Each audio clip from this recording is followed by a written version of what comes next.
The smell of smoke hangs thick in the air. From the hills beyond the Aurelian walls, the sound of iron striking would echoes through the darkness. A gate, untouched for 8 centuries, finally gives way. Rome, the eternal city, is about to fall. Inside the city, senators clutch silver cups that no longer buy loyalty. Merchants hide gold beneath stone floors. Ordinary citizens barter bread for sandals, sandals for candles, candles for a promise of protection that will not come. For generations, Romans believed their empire was immune to collapse. Their currency bore the emperor's face. Their roads stretched across continents. Their laws governed the known world. And yet, at this precise moment, none of it matters. Because money, once trusted, has quietly failed. A woman pushes a wheelbarrow filled with banknotes toward a bakery. The paper money weighs more than the bread she hopes to buy. By the time she reaches the counter, prices have doubled. The baker no longer counts bills. He weighs them. This is Weimar Germany, where a lifetime of savings can evaporate between sunrise and sunset. Where teachers burn currency to heat classrooms. Where trust in institutions collapses faster than the economy itself. And, again, the same illusion shatters. That modern systems are different. That this time is safer. That collapse belongs to the past. Banks are dark. ATMs are empty. Police sirens cut through chanting crowds as citizens beat on shuttered financial institutions demanding access to their own money. The government calls it a temporary measure. The people call it theft. Argentina's economy, once among the richest on earth, has frozen overnight. Savings are locked. Currency is devalued. Contracts are rewritten by force. And history repeats itself once more. These collapses appear separated by centuries, cultures, and technologies. An ancient empire, an industrial nation, a modern democracy. But beneath the surface, they share the same hidden structure, the same fatal assumptions, the same institutional failures, and, quietly, the same financial principles that survived when everything else did not. Here lies the paradox. Empires fall. Currencies die. Governments default. Yet certain financial behaviors, assets, and strategies persist, unchanged, across every collapse in recorded history. Not because they are complex, but because they are fundamentally human. The story of collapse is often told as a story of villains, corrupt politicians, greedy bankers, reckless speculators. But history tells a colder truth. Collapses are not accidents. They are systems reaching their logical end. Rome debased its silver denarius to fund endless wars. Weimar printed marks to pay impossible debts. Argentina pegged its currency to a promise it could not keep. Different tools. Same outcome. And in each case, those who survived were not prophets. They were not geniuses. They simply followed principles older than the systems themselves. This documentary does not ask how collapse happens. That story is already written. Instead, it asks a more dangerous question. Why do the same financial principles survive every collapse, while the majority is always caught unprepared? Throughout this film, we will follow emperors and central bankers, merchants and laborers, savers and speculators. We will examine the architects of monetary systems and the unintended consequences of their designs. We will trace cause and effect across centuries, from coin clipping in Rome, to hyperinflation printing presses in Berlin, to frozen bank accounts in Buenos Aires. And we will reveal the 5 financial principles that quietly endured when laws failed, currencies collapsed, and trust vanished. Principles that still apply today. Because history does not repeat by coincidence. It repeats by design. In ancient Rome, the denarius once contained nearly pure silver. Over centuries, emperors reduced its silver content to fund wars and appease the masses. By the 3rd century, the coin still looked the same, but it was mostly bronze. Prices rose. Trust collapsed. Soldiers demanded payment in goods instead of coins. Those who owned land, grain, tools, and trade routes survived. Those who trusted the face on the coin did not. In Weimar Germany, paper money multiplied endlessly. But farmland, factories, coal, and foreign currency retained value. In Argentina, pesos collapsed, but cattle, soybeans, and property endured. Paper is political. Real assets are timeless. Every collapse begins with a justification. Rome needed soldiers. Germany needed reparations. Argentina needed stability. So money was created faster than value. The mechanism is always the same. Crisis appears, authorities expand money supply, short-term relief follows, long-term trust evaporates. Hyperinflation is not sudden. It is cumulative denial. Those who recognize expansion early escape first. Rome financed expansion through tribute and debt. When conquest slowed, obligations remained. Germany's war reparations became unpayable. Argentina borrowed in foreign currency while earning in pesos. Debt works only while belief holds. The moment creditors doubt repayment, the system collapses inward. Those who avoid excessive leverage survive volatility. Those dependent on debt do not. In every collapse, smart money moves early. Roman elites shifted wealth to estates outside the city. German industrialists moved capital to Switzerland and America. Argentinians converted pesos to dollars long before capital controls. By the time governments restrict movement, it is already too late. Capital is loyal to stability, not patriotism. Fear, greed, denial, herd behavior. The same psychological patterns repeat across centuries. People trust authority until they cannot. They ignore warnings until consequences arrive. They act too late. Those who study behavior, not headlines, see collapse forming long before it is named. There is a moment in every collapse when the noise fades.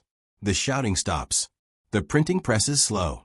In Rome, that silence came after the fires burned out and the barbarians moved on. The marble still stood. The roads still stretched across continents. But the illusion was gone. The idea that the system would always provide had died. In Germany, it arrived not with bombs, but with banknotes stacked like firewood. Worthless paper fluttering through streets, where people once trusted numbers, printed by the state.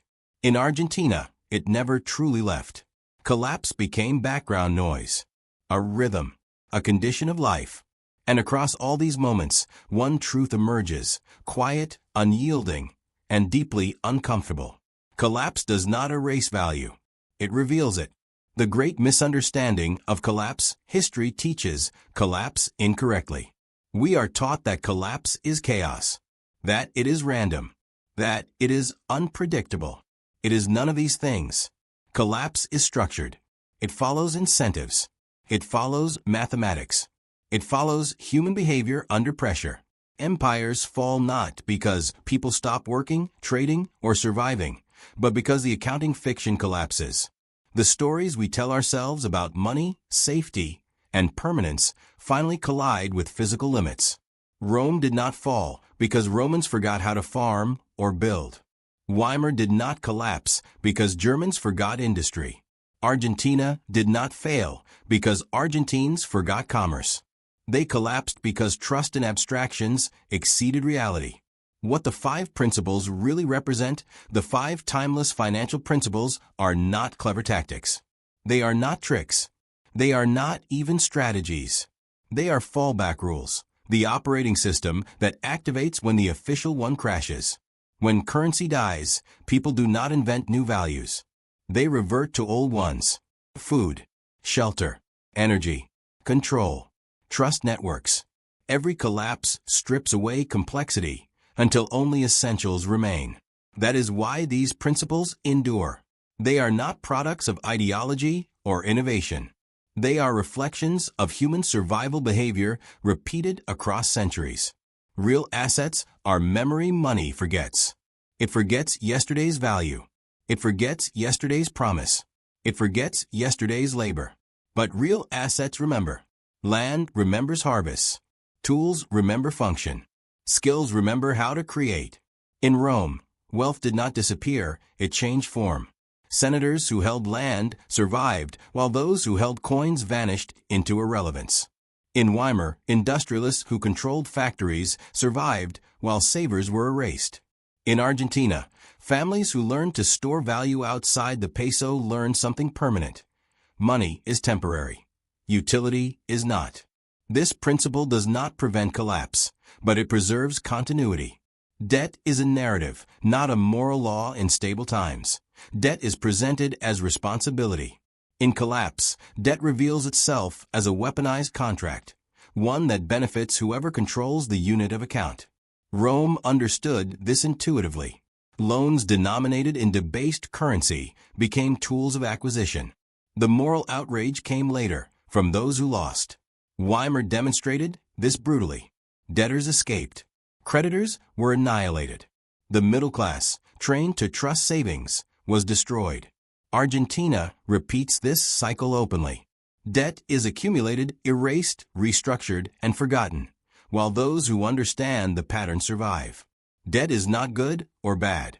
It is contextual, and collapse rewrites its meaning overnight. Speed is survival, collapse punishes stillness.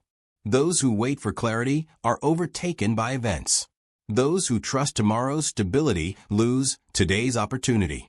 In Rome, barter replaced coins because it was faster. In Weimar, wages were spent immediately because hesitation meant loss. In Argentina, currency conversion is instinctive, automatic. Speed is not panic. Speed is adaptation.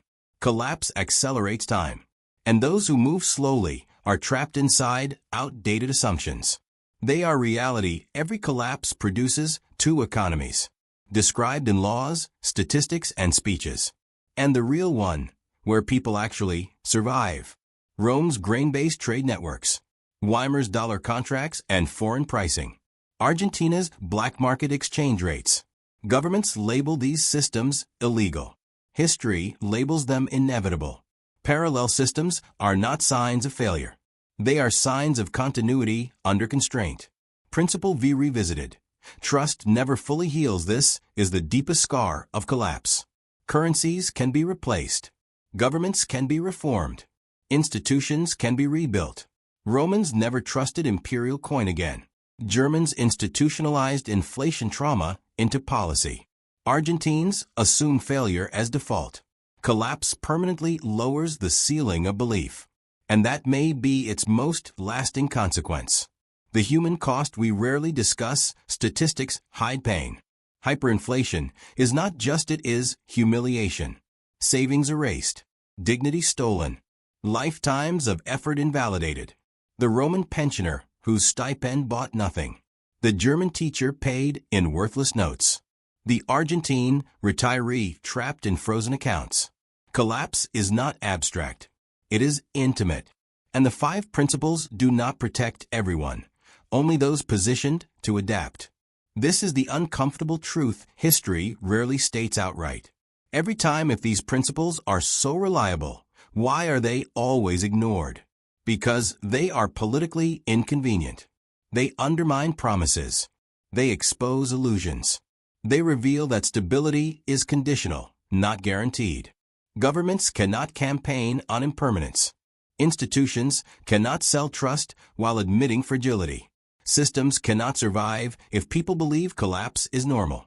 So the principles remain unspoken, passed quietly between generations, learned only after catastrophe. The modern illusion of sophistication, every era believes it has transcended history. Rome had engineering. Weimar had economists.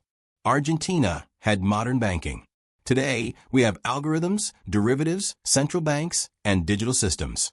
But none of these abolish scarcity. None of them repeal human behavior. None of them eliminate financial gravity. They only delay its recognition. Collapse as revelation, not ending. Collapse feels like an ending. But it is more accurately a correction. It corrects distortions. It corrects lies. It corrects misaligned incentives. And when the correction is complete, what remains is simpler, but truer. Those who understand this do not wait for collapse to act. They position quietly. They diversify reality, not narratives. They align with what endures. The final question history asks, every collapse asks the same question, without mercy. Did you trust promises or principles? Did you believe in permanence or prepare for cycles? Did you hold stories or substance? There is no moral judgment in collapse, only consequence.